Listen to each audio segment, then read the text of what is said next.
కొంతమందితో ఏంటన్నా మరి కేబుల్ ఆపరేటర్ సంబంధించి ఈరోజు ఇంత పెద్ద ధర్నా నిర్వహించారు. మరి ప్రభుత్వం ఏంటి దీనిపై ఏమైనా స్పందిస్తూ ఉందా? ఫస్ట్ ఆఫ్ ఆల్ ప్రభుత్వానికి ఇంటర్నెట్ పైన ఒక ఐటీ రంగం పైన అవగాహన లేదు. ఇవాళ బట్టి స్టేట్మెంట్ ఇస్తానికి బట్టి ఎవరు సార్? బట్టి అనే వ్యక్తి డిప్యూటీ సీఎం తర్వాత డిప్యూటీ సీఎం. ఐటీ శాఖకు సంబంధించి ఎవరు తీసుకోవాలి? దాన్ని ఎంక్వైరీ ఎవరు చేయాలి? శ్రీధర్ బాబు చేయాలి. మరి శ్రీధర్ బాబు ఎందుకు మాట్లాడతలేడు? ఈ ప్రభుత్వానికి కొంచెమైనా తెలివి ఉందా? ఈ ప్రభుత్వానికి కొంతమైనా సోయుందా? అరే బాబు, కేబుల్ అని ఇంటర్నెట్ కేబుల్ అనేది పవర్ షార్ట్ సర్క్యూట్ కాదు. ఇంటర్నెట్ క్లియర్గా చెప్తున్నా, మీకు తెలియకపోతే ఇప్పుడన్నా తెలుసుకోరు. ఇంటర్నెట్ కేబుల్ నోరులో పెట్టుకున్నా కానీ షాక్ రాదు. ఈరోజు ఇంటర్నెట్ అడ్డగోలుగా పోల్చున్నాయని మాట్లాడుతున్నారు కాంగ్రెస్ ప్రభుత్వం. మరి నీ పవర్ కేబుల్ కూడా అడ్డగోలుగా ఉన్నాయి, నువ్వు తీసేస్తావా? తీసే ఈరోజు నీకు దమ్ముందా? అది ఆ సోయుందా? తెలివి ఉందా? ఇవన్నీ కూడా కమిషన్ బేస్ మీద ఈ కాంగ్రెస్ ప్రభుత్వం నడుస్తూ ఉంది. ఇది తప్పు. అరే ఈ ప్రభుత్వం వచ్చినప్పటి నుంచి చూడండి, పాలిటిక్స్ కాదు, ప్రతి ఒక్కరు రోడ్డుకి ధర్నా చేస్తారు. ఈరోజు సామాన్యమైనటువంటి కష్టపడి ఈరోజు ప్రజలకు సేవ అందిస్తారండి. ఈరోజు మేమే ఇంటర్నెట్ అయిపోతే నీ గవర్నమెంట్ ఆఫీస్ పనిచేయదు, నీ జీవో రాదు. నీకు దిమాగ్ లేదు రేవంత్ రెడ్డి. ఇవాళ నువ్వు జీవో పాస్ చేయాలంటే ఇంటర్నెట్ అవసరం, ఫ్యాక్స్ పంపాలంటే ఇంటర్నెట్ అవసరం. మరి ఆ ఇంటర్నెటే నేను ఇవ్వకపోతే నువ్వేం పని చేస్తావు? ఇలా ఒక మనిషి నిత్య జీవితంలో ఇంటర్నెట్ అనేది ఒక పార్ట్ అయిపోయింది. ప్రతిదానికి ఇంటర్నెట్ అవసరం. మరి నీకు ఆ సోయుందా? ఇలా జనజీవనం స్తంభించిపోతుంది. ఇలా ఎయిర్టెల్ యాక్టు జియో నడిచినంత మాత్రంలో నువ్వు కమిషన్లు తీసుకొని ఇలా వాళ్ళ ముగ్గురు బ్యాక్ సైడ్లో పెట్టుకొని ఇలా రోడ్డు మీద పడేస్తా ఉన్నావు. ఉద్యోగాలు పోయినాయి. ఇలా ఈ కార్పొరేట్ కంపెనీలకు అప్పచెప్పే కోసమే మీ ఇదంతా కట్ చేస్తుంది అనుకుంటున్నారా? కొండల్ రెడ్డి, తిరుపతి రెడ్డి, రేవంత్ రెడ్డి యొక్క అన్న అయినటువంటి కొండల్ రెడ్డి, తిరుపతి రెడ్డి గారు తన కోసం ప్రైవేట్ కంపెనీల కమిషన్ల కోసం ఇదంతా కూడా తెలంగాణలో జరుగుతూ ఉంది. కేవలం వాళ్ళ స్వలాభం కోసం, ప్రభుత్వం కమిషన్ల కోసం నువ్వు యాక్ట్తోని 300 కోట్లు డిమాండ్ చేసినావు. ఆ డీల్ కుదర నెక్స్ట్ మినిటే నువ్వు అడ్డగోలే కేబుల్ కట్ చేసినావు. యాక్టివ్లో పర్మిషన్ ఉందండి, జియో పర్మిషన్ ఉంది, ఎయిర్టెల్ పర్మిషన్ ఉంది. మరి యాక్ట్ ఫైబర్లు, జియో ఫైబర్లు, ఎయిర్టెల్ ఫైబర్ ఎట్లా కట్ అయినాయి? సరే మేమంటే లోకల్ ఆపరేటర్స్ కట్ అయినాయి అనుకుందాం. వాళ్ళే కూడా ఎందుకు కట్ చేసినావు? కమిషన్ల కోసం. కమిషన్ డీల్ కుదరకపోతే నువ్వు అవి కట్ చేసి పడేసినావు. ఇది చాలా తప్పు, ఇది దారుణం. ఇలా మేము కేబుల్ ఆపరేటర్స్ రోడెక్కినాం. మా వలన ప్రజలు కూడా, కస్టమర్స్ కూడా ఇంటర్నెట్ పొందుతారు. వాళ్ళకి ఇంటర్నెట్ కాకపోతే రేపు వాళ్ళు కూడా బయటకు వస్తారు. నువ్వు తట్టుకోవడం జనం బయటకు వస్తే నీకు దిమాగ్ ఉందా? కొంచెమైనా ఆలోచన ఉందా? సోయిందా? పరిపాలన పైన నువ్వు ఏం చేస్తున్నావు రా బాయ్? ఈ రోడ్ వేసినావా? ఇలా ఏడ గుంతుందో తెలియదు, ఏడ పడిపోతుందో తెలియదు. వాన వస్తే హైదరాబాద్ మొత్తం అల్ల కల్లోలం అయిపోతుంది.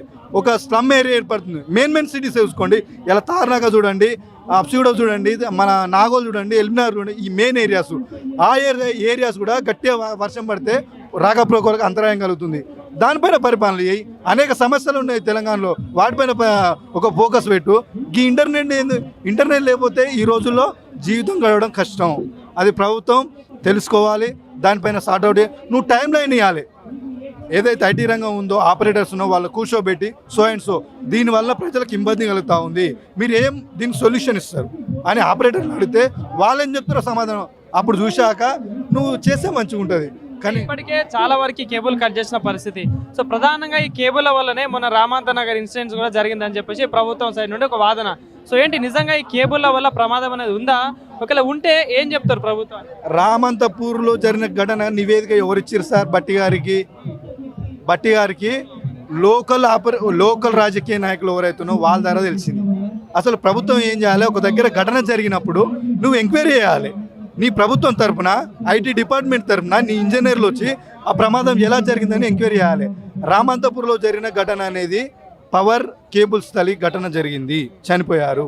ఇంటర్నెట్ కేబుల్ కాదు. సరే ఇంటర్నెట్ కేబుల్ వల్లనే జరిగింది అనుకుందాం.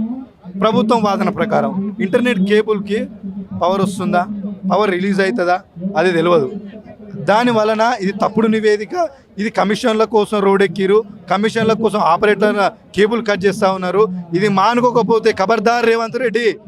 ఈరోజు ఆపరేటర్స్ బయటకు వెళ్ళినాం, రేపు కనుక జనాలు బయటకు వెళ్తే తట్టుకోవడం నువ్వు కష్టం, నువ్వు బతకడం కష్టం. అరే బాబు, నీ ఇంట్లో వాడుతున్నటువంటి ఇంటర్నెట్ కూడా నేను ప్రొవైడ్ చేస్తుంది, మా ఆపరేటర్లు ప్రొవైడ్ చేస్తారని నువ్వు బతున్నావు.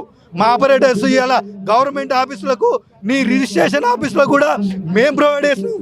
ఇలా రిజిస్ట్రేషన్ ఆఫీసర్ లక్షలాది ఇన్కమ్ వస్తుంది. ఎట్లా వస్తుంది సార్? మీ సేవల వల్ల లక్షలాది జిఎస్టీ కడుతున్నాం, ఎట్లా వస్తుంది? మేము ఇవ్వట్లే, మేము ప్రొవైడ్ చేయట్లే. 24 గంటల సర్వీస్ ఇస్తున్నాం. 24 గంటలు ఏ కస్టమర్ ఫోన్ చేసినా, ఏ అర్ధరాత్రి ఫోన్ చేసినా మేము సర్వీస్ ఇస్తున్నాం. మేము ఒక పబ్లిక్ సర్వెంటు, అది నువ్వు గుర్తిస్తలేవు. మమ్మల్ని కోల్పోయిన రోజు నీ వ్యవస్థ ఉండదు. మమ్మల్ని కోల్పోయిన రోజు నీ ఆర్థిక వ్యవస్థ కూర్చిపోతుంది, నీ ప్రభుత్వం కూలిపోతుంది. దానివల్ల నువ్వేం చేస్తావు? ఒక్కడివై ఇలా ఒక్కరు ఏం చేస్తావు? ఇలా మేము ఇలాంటి పరిస్థితి మరి గత ప్రభుత్వాలలో ఏమైనా వచ్చిందా? అంటే ఇంతకుముందు ప్రభుత్వాలు చాలా వచ్చినా ఇట్లా చేయాలని చెప్పేసి ఎవరైనా ఇచ్చిలా నోటీసులు? ఒక నిమిషం పాలిటిక్స్ పక్కన పెడితే ఎన్టీ రామారావు ప్రభుత్వం చూసినాం, వైఎస్ఆర్ ప్రభుత్వం చూసినాం, కేసీఆర్ ప్రభుత్వం చూసినాం. వీళ్ళ ప్రభుత్వాల్లో వీళ్ళు పరిపాలించిన రోజులో ఏ ఒక్క రోజు కూడా ఇంటర్నెట్ బంద్ కాలే. అసలు ఇంటర్నెట్ జోలికే రాలే. ఇంటర్నెట్ సహకరించిరు. ఈ ఐటీ డిపార్ట్మెంట్ సహకరించి ఎలా మొత్తం ఆల్ ఓవర్ ఇండియాలో హైదరాబాద్ నెంబర్ 1, ఐటీ సమస్యలో నెంబర్ 1 ఎట్లా సాధించినాం? ప్రభుత్వాలు సహకరిస్తేనే కదా, ప్రభుత్వం అన్ని రకాల సపోర్ట్ చేస్తేనే కదా మేము ముందడిగేసి ఇలా ఆపరేటర్కి ఒక్కరు పేరు రాలే. ఆపరేటర్ వల్ల హైదరాబాద్ ఇమేజ్ పెరిగింది, హైదరాబాద్కు ఐటీ సమస్య ఇమేజ్ పెరిగింది. కేవలం ఆపరేటర్స్ వల్లనే మా వల్లనే ఇలా ఐటీ రంగానికి మంచి పేరు వచ్చింది. మరి అది కనబడతలేదా మీకు? ఒక ఐటీ డిపార్ట్మెంట్ లేదా మీ ప్రభుత్వంలో? ఏం పరిపాలన చేస్తున్నారు? మీకు దిమాగ్ లేదు. మరి హైకోర్టును కూడా ఆశ్రయించాలి కదా, మరి కోర్టు తీర్పును ఎట్లా చూస్తారు? మరి కోర్టు కమిషన్ ఎంక్వైరీ చేసి కోర్టు తీర్పు రావాలంటే చాలా సమయం పడుతుంది. ఎందుకంటే కోర్టు గ్రౌండ్ లెవెల్లో వర్క్ చేసుకుంటూ వస్తుంది. ఈరోజు రేవంత్ రెడ్డి ప్రభుత్వం వాళ్ళ అధికారులు ఆయన ఆర్డర్ వేస్తే పనిచేస్తారు. కోర్టు అలా కాదు కానీ ఈ కోర్టులు ఉన్నాయి ప్రజల సమస్యలు పరిష్కరించడానికి. ప్రభుత్వం చేత కాకపోతేనే కోర్టు దగ్గరికి వెళ్తుంది. కోర్టులో కమిషన్ వేసినాం. కోర్టు కూడా మరి గ్రౌండ్ లెవెల్ వర్క్ చేసి గ్రౌండ్ లెవెల్ రిపోర్ట్ తీసుకొని మరి ఈ సమస్యను పరిష్కరిస్తేనే మంచిది. లేకపోతే జనాలు బయటకు వస్తాం, మరి అస్తవ్యస్తం స్తంభించిపోతుంది. హాస్పిటల్ బంద్ అవుతాయి, ఐటీ డిపార్ట్మెంట్ బంద్ అవుతుంది. కరోనా కష్టకాలంలో కూడా సేవలు అందించిన ఘనత కేబుల్ ఆపరేటర్స్ ఇది. అవునా కదా సార్? మీరు నిజాయితీ ఒప్పుకోండి. మీరు కూడా ఒక మనిషి తాకలేని పరిస్థితిలో వాళ్ళ డోర్ డెలివరీకి వెళ్ళి మరి ఇళ్ళకి వెళ్ళి మరి మేము సర్వీస్ చేసినాం. ఎట్లా చేసినాం? ఎవరి కోసం చేసినాం?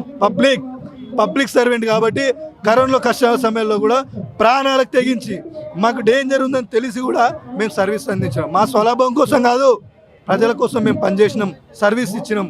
మరి ఈరోజు అది కూడా నీకు నియత లేకుండా ఈరోజు తెలంగాణ ఆగం చేస్తున్నావు. నీ పరిపాలన ఏం బాగాలేదు, నీ బుద్ధి మార్చుకో, నీకు చేత కాకపోతే దిగిపో, అనుభవం ఉన్న పెట్టుకో. కానీ ఈరోజు ఐటీ డిపార్ట్మెంట్ అంటే ఫస్ట్ స్పందించాల్సిన శ్రీధర్ బాబు.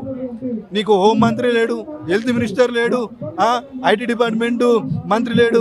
మరి నీదేం పరిపాలన బాబు?